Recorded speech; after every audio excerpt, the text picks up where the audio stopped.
Senator Rand Paul still not done trying to hold Dr. Anthony Fauci accountable for, among other things, his alleged involvement in covering up the U.S.'s involvement in gain-of-function research.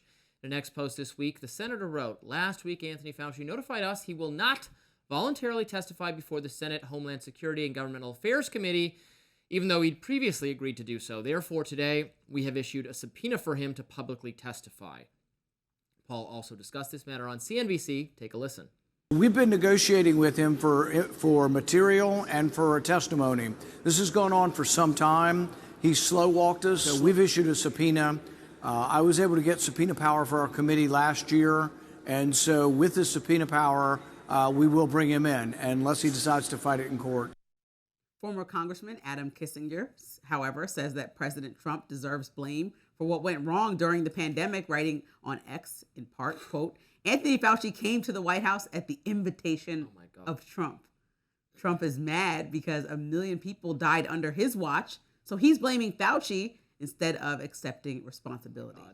Do you know how you feel about the saga of Epstein and how you're like, come on now? Mm-hmm. Well, you might as well double that about how I feel about still trying to go after Anthony Fauci. Oh, really? I'm going to need everybody to give it a rest. Rand Paul, give it a rest.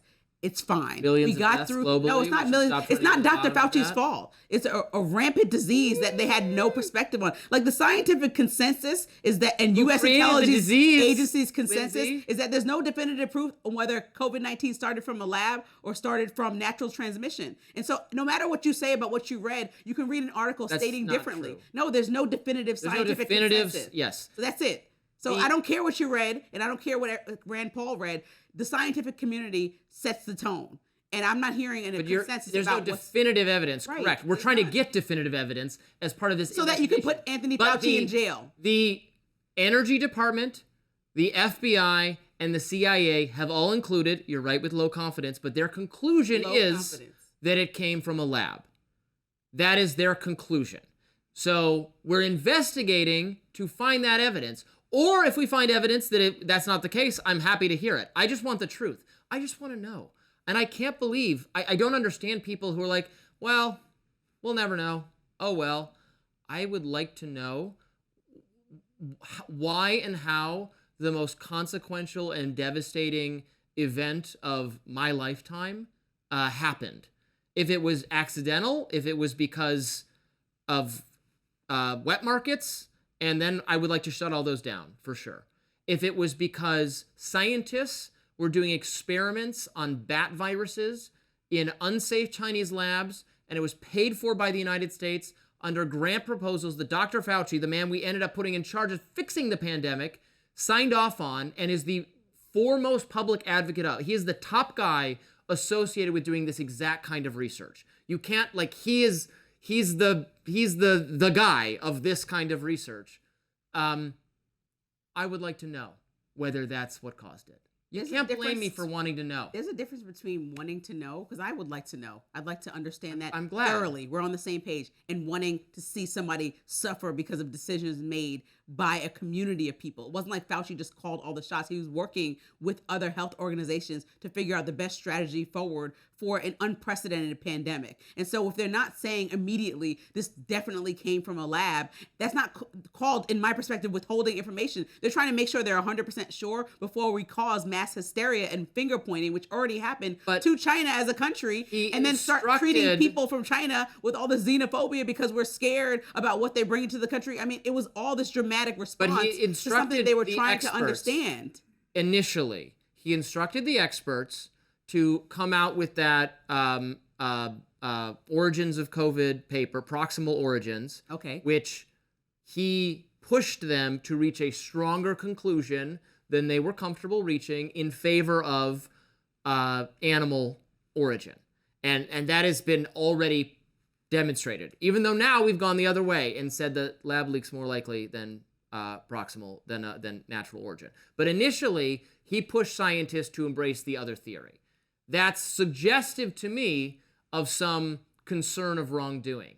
And we know that President Obama, put a pause on this kind of research because he thought it was too dangerous. And Fauci signed off on research under this time period anyway. he signed off on the proposal to do exactly this in the time period where our president, Obama, not some Republican, but Obama got briefed on this and said, oh, wow, I think this is not a good idea and we should not be doing this. Obama has said by the end of his presidency, the thing that kept him up most at night was fear of causing a pandemic. He's said that. He didn't want to do this. Fauci was doing it anyway. So that's why we're still investigating this. I want to know. The best outcome, though, is not just wanting to know. I think President Trump and holding accountable and making sure this research is never done again under... Fine. If the conclusion is that we didn't handle the COVID response properly, I'm all ears for that, because it was this crazy time that everybody... No, but you keep doing that sleight of hand. I'm not talking about the COVID response. I'm talking about the responsibility for creating it. Creating it, the response, everything is lumped in about why people are so frustrated and upset about COVID. I'm unlumping them. The policies in response, I disagree with them. I don't think they're grounds for jailing Dr. Fauci or anything. He made policy advice that I disagree with, much of which turned out to be wrong about social distancing and okay, but yes, it was his opinion, his policy recommendations, they were implemented. It doesn't violate the law to make them, they were just incorrect. So no, so it is very different. The response is the response. It was bad, but it was the response. So the blame for causing it is where the criminal culpability comes in, because millions and millions of people died globally. Right. So people want somebody to blame because of the millions and millions of people dying, because they think that Fauci directly had something to do with this starting. If they can prove that, which it hasn't been proven, right? A subpoena is no evidence of wrongdoing, then we can subpoena him. The same way I said everyone in Epstein can keep coming forward and saying their piece. I'm happy to hear him speak. But at the end of the day, people are not going to get the answers or the family back that they're looking for from the devastating time that COVID was. And so no matter how much you try to unlump the two things, people are very upset about the actual implications of COVID and what it did to society, to children's learning experience, everything across the board. And so somebody wants to be held, they want somebody to be held more accountable for that. And it's a variety of people, public health organizations, Dr. Fauci leading it, but also who was the leader of the country as well. There's a variety of people to look at. So when you dismiss statements by other people that are looking at this and saying, well, the presidents at the time who were in charge also have to take some responsibility for this. Well, that includes President Trump and Biden as well. So everybody should just come on down and say their piece and talk about how, this is Fauci's fault and we should put him in jail for it. I don't see what conclusion people would like out of this.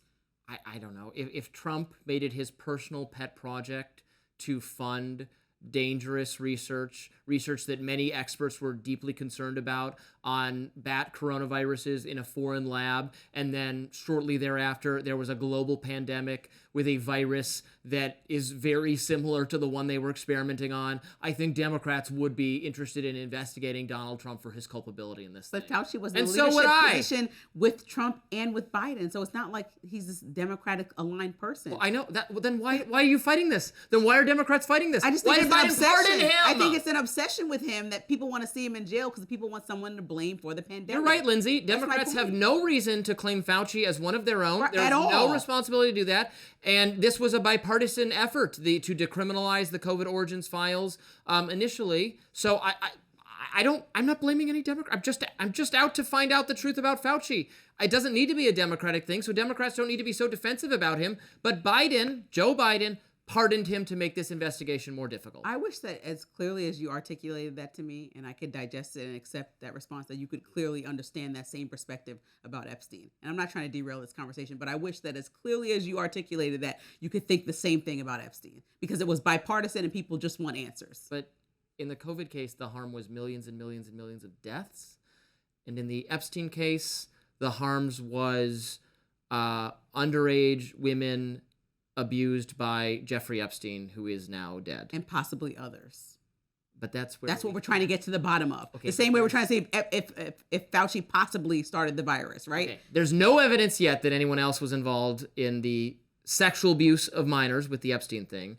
There is all the evidence I just went. There's suggestive evidence, right, not definitive evidence. Definitive. It hasn't been reviewed by any congressional bodies. Like, we don't have actual evidence that's been sent over to be prosecuted. So, I mean, if there was as much indication that Fauci is guilty of this as there was that about other people with Epstein's sexual abuses, I would not feel the way I do about this having been a witch hunt for no reason. But there's turned up zero evidence. Well, I don't know. UK and some other countries don't agree because they're financial already crimes. reviewing locations as well for sexual crimes. They're reviewing locations as well. Financial crimes, which I don't think is a bad thing. Okay. All right. We'll leave it there. Up next, a comedian's fans rallying behind him after he was called a fascist for attending the White House UFC event. We'll be right back.